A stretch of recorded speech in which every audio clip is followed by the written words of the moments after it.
আমাদের Kaliakair circle sir জনাব Abdul Hossain sir সহ আমি এবং আমার থানা অফিসার ফোর্সের সহায়তায় আমরা মাদক অভিযান পরিচালনা করি।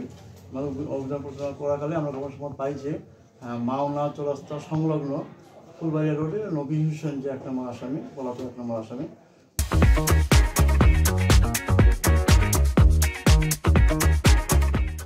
নবী হোসেনের বাড়িতে, তার বসত বাড়িতে সে বিদেশি বিভিন্ন কারণে বিদেশি মদ মুখ করে সেখানে পার্টি করতেছে।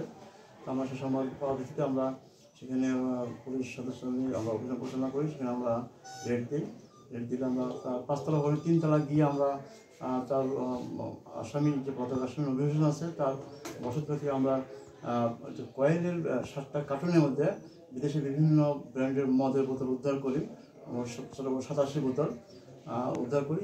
কিন্তু আপনার আমরা যখন রেড দিই তখন পিছনে একটা রাস্তা ছিল বিধায় আমরা ইয়ে করতে পারি না। আসামি নবী হোসেন এবং অপর আসামি সজল তার কৌশলে পালিয়ে যেতে সক্ষম হয়। আমরা আসামি গ্রেপ্তারের জন্য অভিযান অব্যাহত আছে। এই সঙ্গে একটা মামলা হয়েছে।